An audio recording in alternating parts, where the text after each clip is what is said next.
A ponder on the lost art of pondering. Ponder wander with me. I sat in a group team event last week, listening to a presentation about the trajectory of one of the most exciting technology companies in the world. 20 minutes. That was all it took before the fidgeting started, before hands, including my own, reached instinctively to check a device, and you could feel the attention in the room wavering. This was not an indictment on the content or delivery, which were both brilliant, but on a modern culture where brains have been reprogrammed to multitask. One where we struggle to stay in the moment and where we are slaves to the allure of devices. My mother's generation isn't so afflicted, but mine certainly is.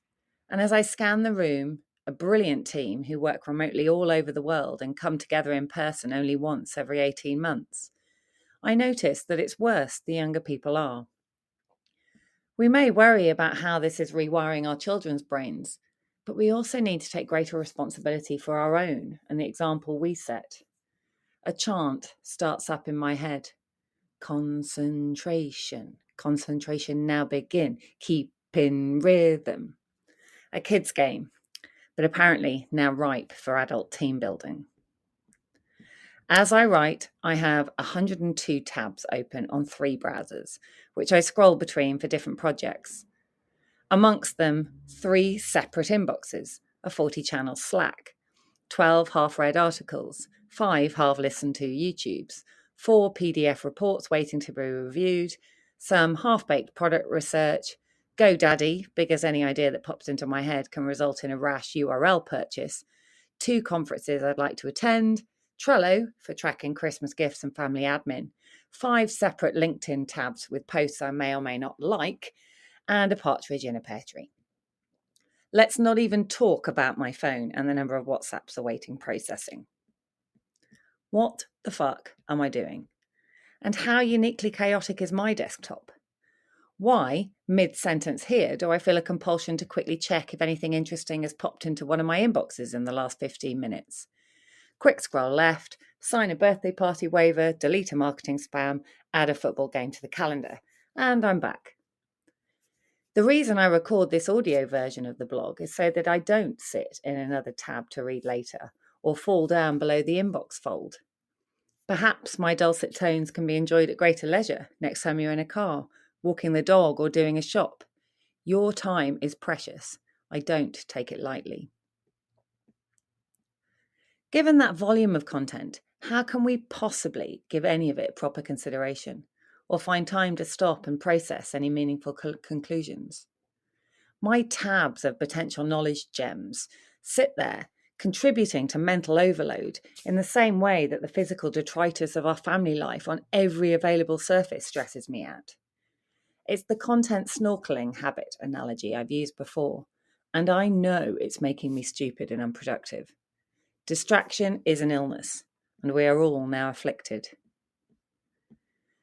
In a moment of downtime with my husband recently, I had paused to reflect on my gallbladder, as you do. What even is it? Where is it? What does it do? It struck me that I recall nothing from school biology and haven't ever given it a single thought. On musing this out loud, my husband and I both reached for devices. 7 minutes later, we know the answer, thank God, but at the cost of 14 cumulative minutes of our precious together time, times 20 other such examples in any given week. Where do I know that actress from? How do you stop your puppy eating shit? What are the synonyms for pondering? Christ. Cogitate on the cumulative nature of that and how much of it is utterly, utterly pointless. Answers to anything and everything that pop into our heads are a tap away, and this instant accessibility has dramatically altered how we think about and retain facts. Are the ones we yield on a quick search even true? Pineapple in dog food? Really? As an unwelcome byproduct, we seem to have utterly lost the art of pondering. Even modern toilet roll holders are conspiring against pondering time with their phone rest shelves. Maybe it needs a rebrand. To Bruegel is one term I heard recently. Brain Google. although admittedly it would have yielded little on the gallbladder. And yet, to ponder is a critical life skill. To do so silently is to process the noise of modern life and come to our own conclusions, as opposed to someone else's. And to ponder out loud fosters deep connection through shared curiosity, remarkably effective given the rarity of volunteered ignorance in an age of cast iron opinions. For children, it's even more important. As Monica C. Parker writes in Time magazine, with thanks to Hannah Ertel for sharing this quote in her own fabulous blog, rather than demonizing daydreaming, we should protect it, nurture it, honor it. If not for the raft of physiological and psychological benefits, then for the potential societal benefits. People who daydream are more reflective, have a deeper sense of compassion, and show more moral decision-making. And ultimately, children who are more reflective, compassionate, and moral grow up to be the adults who build a more just society. So we ignore this habit at our peril. And there are worrying trends everywhere conspiring to exacerbate the problem. The disappearance of free play and boredom for children, despite its proven power to build resilience and relationship building skills. The decline of long-form handwriting, despite its superiority to typing on brain connectivity, recall, and comprehension. The decline of challenging longer-form reading in education. And with ChatGPT and AI turbocharging these habits still further. Most depressingly, brain rot has just been revealed as the Oxford University Press's word of the year.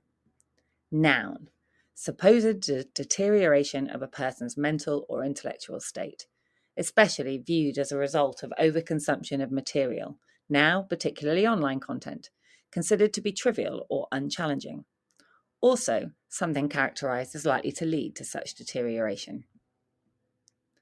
Yet still, the antidoters persist. A founder community I'm part of ran Ponder Wanders for a while, a wonderful idea where loosely connected strangers would meet to take a stroll and discuss a selection of random topics at leisure. A friend has implemented something similar locally to alleviate loneliness and connect people in Hertfordshire. The men's shed movement started in response to a recognition that men only really talk to each other when doing something side by side, fixing, tinkering, playing golf.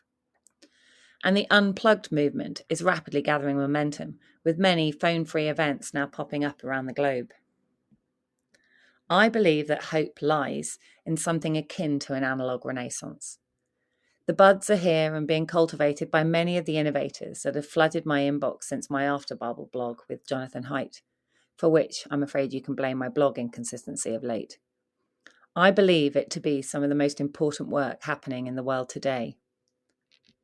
Attention and focus is the new gold. I'd go so far as to say that it could become the next great societal divide. Those kids with the ability to mine it and deep dive will become our next leaders, leaving all others snorkeling subjects of the world they create. And if we ourselves still hope to make a dent, or at least calm our frazzled brains, concentration now begin, keep in rhythm. Me, you. Ponder on.